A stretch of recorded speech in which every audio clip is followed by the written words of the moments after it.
Sir అలాగే ఇండస్ట్రీలో ఒక టాక్ ఉందంటే నిర్మాతలు ఎక్కువగా నష్టపోతారు అని చెప్పేసి, అంటే నిర్మాతల మాట పెద్దగా ఎవరు వినరు అని ఇట్లాంటి మాటలు వినిపిస్తూ ఉంటాయి. అంటే ఇది నిజమేనంటారా? నిర్మాత ఏం చెప్పినా కూడా డబ్బు ఇచ్చేవాడు నిర్మాత, కానీ ఎంతవరకు వాల్యూ ఉంది? ఇప్పుడు నేను పేర్లు చెప్తే తప్పుగా ఉంటుంది. పెద్ద పెద్ద నిర్మాతలు చెప్పినా కూడా వినే పరిస్థితిలో లేరు.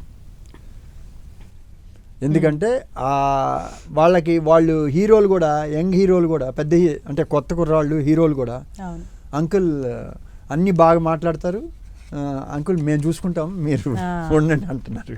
అంటే ఏంటి అంటే వాళ్ళ మైండ్ వేవ్ లెంగ్త్కి వీళ్ళు రారు, వీళ్ళు వస్తే వీళ్ళు ఇది చేస్తారు అని వీళ్ళని లైట్గా పొలైట్గా చెప్పటమే. ఇప్పుడు వాళ్ళకి దే డోంట్ వాంట్, వాళ్ళకి ఏంటంటే నేను డైరెక్టర్ కూర్చొని చేసుకుంటాం, మాకేం కావాలి. దీనివల్ల వేస్టేజ్ చాలా అవుతుంది. ఇప్పుడు ఒక సెట్ ఒక రోజు రన్ అవుతుంటే షూటింగ్, ఇవాళ పెద్ద సినిమాలు అయితే ₹1 కోటి అవుతుంది రోజుకి. అవును, ₹1 కోటి అవుతుంది.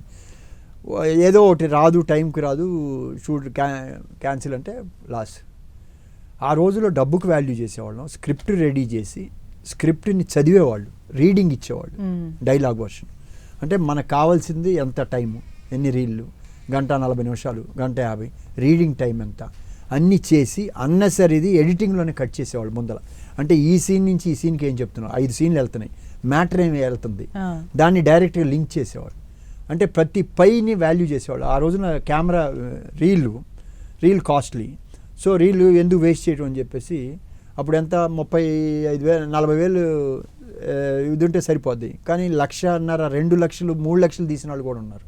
అది వేస్ట్ అవుద్దని మొత్తం కూర్చొని ఏ సీన్ ఏది ఏం చెప్తున్నాం మ్యాటర్, ఒకవేళ ఏదైనా తీసేయాలంటే అన్నెసరీ అంటే దాన్ని కట్ చేసి ఆ మ్యాటర్ని పోస్ట్ చేసి ఇంకో సీన్ యాడ్ చేసి మిగతా తీసేవాళ్ళు.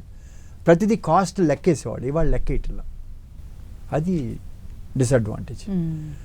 అందువలన నష్టపోతున్నారంటే ఇవాళ ఎవరికి, ఆర్టిస్ట్కి డబ్బులు వస్తుంది, టెక్నీషియన్కి ముందలే వచ్చేస్తుంది.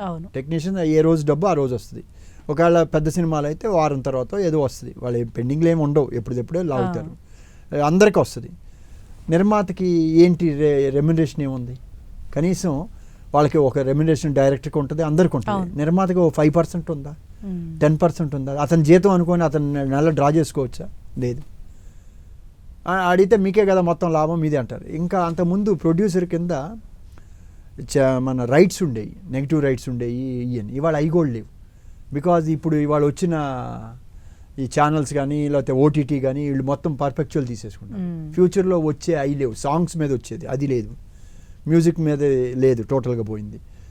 సినిమా రేపు 5 ఇయర్స్కి రెవెన్యూ వచ్చేది, లేకపోతే ఓటీటీలో చూసినందుకు వచ్చేది, అవన్నీ లేవు. అవన్నీ కూడా అమ్మేయాల్సి వస్తుంది. సో నిర్మాతకి ఏం లేదు, ఆడ నష్టపోతున్నారు, డెఫినెట్గా నష్టపోతున్నారు. అది మళ్ళీ ఆ సిస్టమ్ రావాలంటే రాదు. ఎందుకంటే వాళ్ళు 99 ఇయర్స్ తీసేసుకుంటున్నారు, వరల్డ్ వైడ్ రైట్స్ తీసుకుంటున్నారు, ఇంకేం లేదు. సక్సెస్ అయినా నీకేం రాదు. నీకు ఏదైనా మిగిలితే ఆ కలెక్షన్లో వచ్చి మిగిలితే మిగిలినట్టు, లేకపోతే నువ్వు అవుట్. అందువల్లనే పెద్ద పెద్ద హీరోలు, పెద్ద బ్యానర్లు కూడా ఆలోచిస్తున్నాయి ఇవాళ.